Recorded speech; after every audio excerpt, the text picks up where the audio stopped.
The Lorax by Dr. Seuss.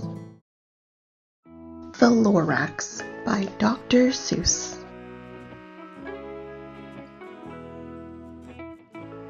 At the far end of town where the grickle grass grows, and the wind smells slow and sour when it blows, and no birds ever sing excepting old crows, is the street of the lifted Lorax.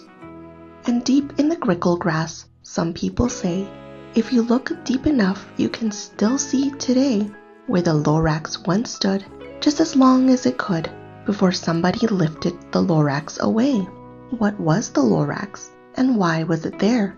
And why was it lifted and taken somewhere from the far end of town where the grickle grass grows? The old Onceler still lives here. Ask him. He knows. You won't see the Onceler. Don't knock at his door. He stays in his lurkim on top of his store. He lurks in his lurkim, cold under the roof, where he makes his own clothes out of myth-muffered moof. And on special dank midnights in August he peeks out of the shutters, and sometimes he speaks and tells how the Lorax was lifted away. He'll tell you perhaps if you're willing to pay. On the end of a rope he lets down a tin pail, and you have to toss in 15 cents and a nail and the shell of a great-great-great-grandfather's snail. Then he pulls up the pail, makes a most careful count to see if you've paid him the proper amount. Then he hides what you paid him away in his snoove, his secret strange hole in his groovulous glove.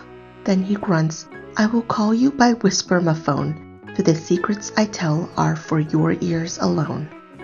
Slup, down slups the whisper-ma-phone to your ear, and the old Onceler's whispers are not very clear, since they have to come down through a snurgly hose, and he sounds as if he had smallish bees up his nose.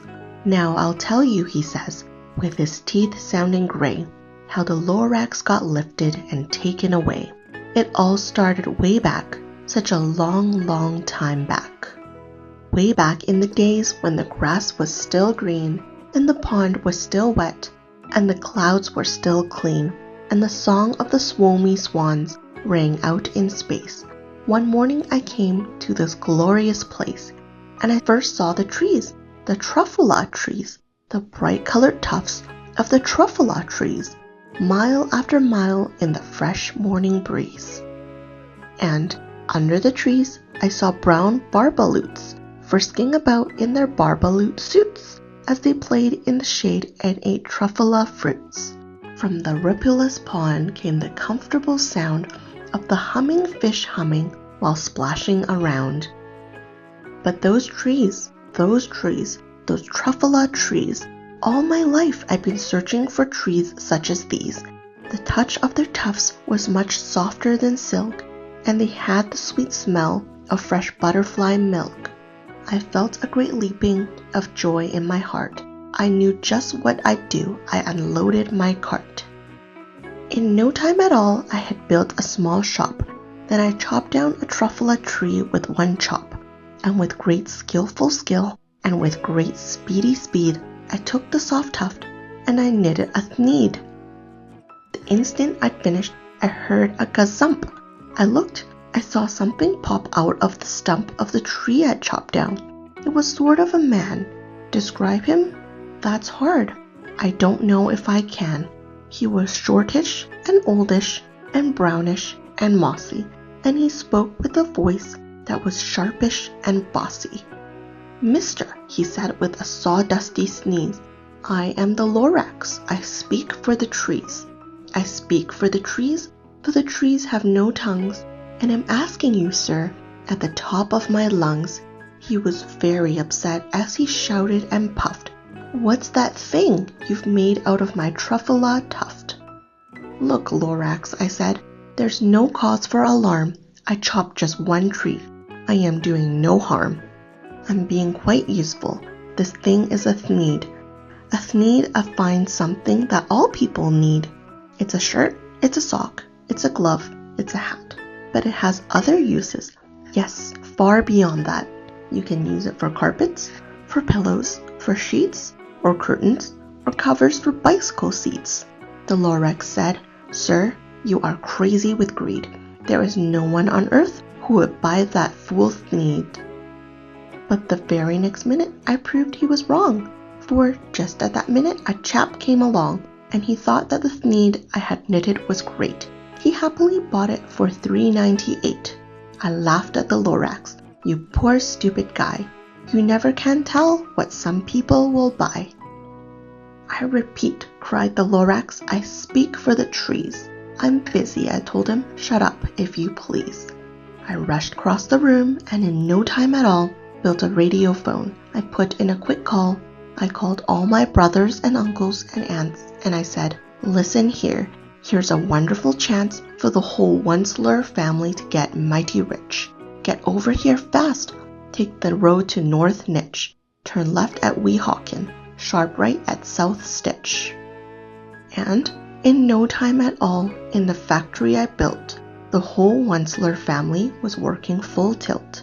We were all knitting Thneeds just as busy as bees, to the sound of the chopping of Truffula Trees.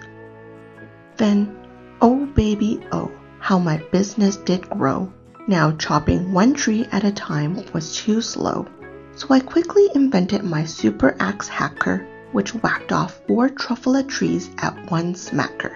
We were making Thneeds 4 times as fast as before, and that Lorax, he didn't show up anymore.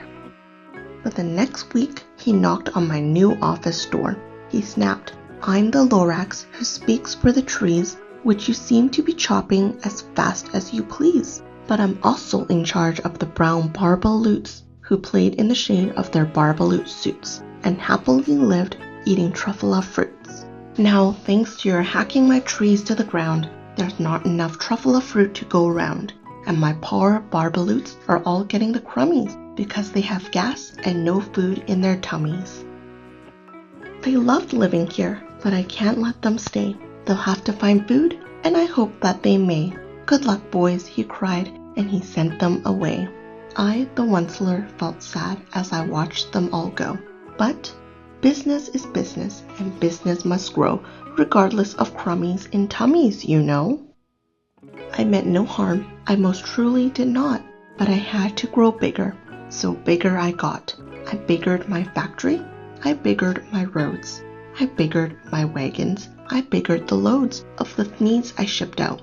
I was shipping them forth to the south, to the east, to the west, to the north.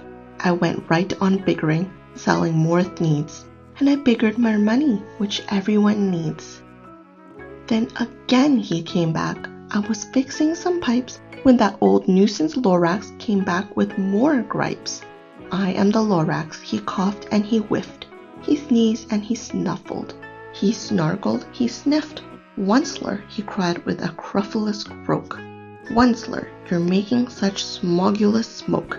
My poor swomy swans, why, they can't sing a note.